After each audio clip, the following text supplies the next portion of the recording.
Bismillahirrahmanirrahim. Assalamualaikum warahmatullahi wabarakatuh. Apa kabar teman-teman semuanya? Semoga selalu dalam lindungan Allah Subhanahu wa taala dan selalu dilimpahkan nikmat sehat walafiat. Amin ya rabbal alamin. Baiklah, pada kesempatan kali ini kita akan membahas tentang Nabi Ilyas dan Nabi Ilyasa alaihi salam. Nah, sebelum lanjut, Mister akan bacakan terlebih dahulu tujuan pembelajarannya. Tujuan pembelajarannya adalah agar kita mengetahui dan menceritakan kisah teladan Nabi Ilyas dan Nabi Ilyasa alaihi salam. Baik, langsung saja ya teman-teman. Nabi Ilyas hidup pada masa pemerintahan Raja Ahab. Kaum Bani Israel menyembah berhala yang bernama Baal. Nah, kaum Bani Israel ini melupakan ajaran nabi-nabi terdahulu yang telah diutus kepada mereka. Mereka terperdaya dengan kenikmatan dunia yang mereka miliki. Di tengah kerusakan itu, Allah Subhanahu wa taala mengutus Nabi Ilyas untuk menyampaikan risalah. Nabi Ilyas ini adalah keturunan keempat dari Nabi Harun alaihi salam. Nabi Ilyas adalah putra dari Yasin bin Fanhas bin Aizar bin Harun. Nabi Ilyas diutus oleh Allah Subhanahu wa taala untuk mengingatkan kaum Bani Israel yang kufur, yaitu penduduk negeri Baalbek, sebuah daerah di Libanon. Meskipun bertahun-tahun Nabi Ilyas berdakwah kepada kaumnya, namun kebanyakan kaumnya yaitu Bani Israel tetap ingkar dan berbuat durhaka kepada Allah. Nabi Ilyas tidak berputus asa dalam berdakwah kepada mereka. Nabi Ilyas senantiasa bersabar dan berdoa kepada Allah agar memberi petunjuk kepada kaumnya. Karena melihat kaum Bani Israel yang ingkar dan durhaka itu, kemudian Allah berkehendak untuk menurunkan azab, yaitu berupa kemarau panjang selama 3 tahun berturut-turut. Semua hewan dan tanaman mati kelaparan dan kekeringan. Tapi sayangnya azab Allah itu tidak menyadarkan kaum Bani Israel. Mereka justru semakin durhaka dan berbuat aniaya. Mereka menganggap bahwa ajaran yang dibawa Nabi Ilyas membuat Tuhan mereka berhala Baal itu marah. Kemudian mereka bersepakat untuk menangkap Nabi Ilyas untuk dibawa ke hadapan berhala Baal. Mereka mengira jika Nabi Ilyas ditangkap dan dibunuh di hadapan berhala Baal, maka bencana kemarau akan berlalu dan berganti dengan kemakmuran. Melihat kenyataan yang seperti itu, Nabi Ilyas kemudian memohon perlindungan kepada Allah Subhanahu wa taala. Kemudian Allah memerintahkan kepada Nabi Ilyas untuk menghindari kejaran kaum Bani Israel. Saat menghindari kejaran kaum Bani Israel itu, Nabi Ilyas beristirahat di sebuah rumah kosong.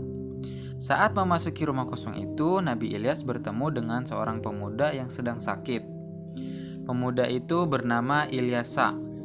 Kemudian Nabi Ilyas merawat pemuda itu sampai sembuh, kemudian mengangkat Ilyasa menjadi anaknya. Ternyata Ilyasa itu masih satu garis keturunan dengan Nabi Ilyas, yaitu keturunan Nabi Harun alaihi salam. Sejak saat itulah Ilyasa selalu mengikuti Nabi Ilyas dan membimbing dengan ajaran kebenaran dari Allah. Beberapa tahun kemudian, Nabi Ilyas mengajak Ilyasa untuk menemui kaumnya dan mengingatkan kembali mereka untuk bertobat dan meninggalkan berhala. Kali ini dakwah Nabi Ilyas didengarkan dan diterima oleh kaumnya. Mereka berjanji jika Allah mencabut azabnya, maka mereka akan mengikuti ajaran Nabi Ilyas. Maka Nabi Ilyas pun berdoa kepada Allah untuk memohonkan ampunan kepada kaumnya. Allah pun mengabulkan doa Nabi Ilyas, kemudian memerintahkan langit untuk menurunkan hujan yang penuh berkah, yang dapat menumbuhkan tanaman dan hewan-hewan mereka. Mulai saat itu kaum Bani Israel hidup dalam kemakmuran. Nah, itu tadi tentang Nabi Ilyas. Kita lanjut ke Nabi Ilyasa. Nah, ketaatan Bani Israel kepada Allah sepeninggal Nabi Ilyas tidak berlangsung lama. Setan berhasil menyesatkan kaum Bani Israel. Lama-kelamaan kaum Bani Israel pun melupakan ajaran Nabi Ilyas alaihissalam. Kemudian mereka menyembah berhala lagi. Melihat hal itu, Allah kemudian mengangkat Ilyasa menjadi nabi dan rasul. Nabi Ilyasa pun melanjutkan dakwah ayah angkatnya kepada kaum Bani Israel. Beliau secara terus-menerus mengingatkan kaum Bani Israel agar kembali ke jalan kebenaran, yaitu menyembah Allah Subhanahu wa Ta'ala. Kemudian Allah pun sekali lagi memberikan azab kepada kaum Bani Israel. Mereka sekali lagi merasakan kekeringan yang luar biasa. Nah, karena datangnya azab itu, mereka pun kembali bertobat dan taat kepada Allah Subhanahu wa Ta'ala. Allah pun menerima tobat mereka dan mencabut azabnya. Kemudian Allah menurunkan rahmat dan nikmatnya kepada kaum Bani Israel. Nah, apa yang bisa kita teladani atau kita contoh dari kisah Nabi Ilyas dan Nabi Ilyasa? Nah, yang bisa kita contoh diantaranya adalah kita berani dalam hal kebenaran. Jangan takut untuk menyampaikan kebenaran. Kemudian kita harus terus semangat dan pantang menyerah, tapi dalam hal kebaikan ya. Kemudian sabar dan mempunyai pendirian yang kuat serta tidak mudah dipengaruhi oleh orang lain. Kita juga harus selalu bersyukur kepada Allah atas nikmat yang telah diberikan.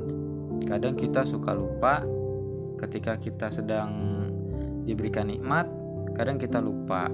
Ketika kita dapat musibah, baru kita ingat kepada Allah. Nah, dalam keadaan apapun harusnya kita selalu ingat kepada Allah Subhanahu wa Ta'ala. Kemudian rajin belajar, selalu semangat dalam menjalankan tugas, berani dalam menegakkan kebenaran, dan selalu bekerja sama dalam hal kebaikan. Nah, itu tadi penjelasan tentang Nabi Ilyas dan Nabi Ilyasa. Semoga apa yang kita pelajari dapat bermanfaat. Mister cukupkan sampai di sini. Kurang lebihnya mohon maaf. Kita tutup dengan mengucap hamdalah. Alhamdulillahirabbil alamin. Wassalamualaikum warahmatullahi wabarakatuh.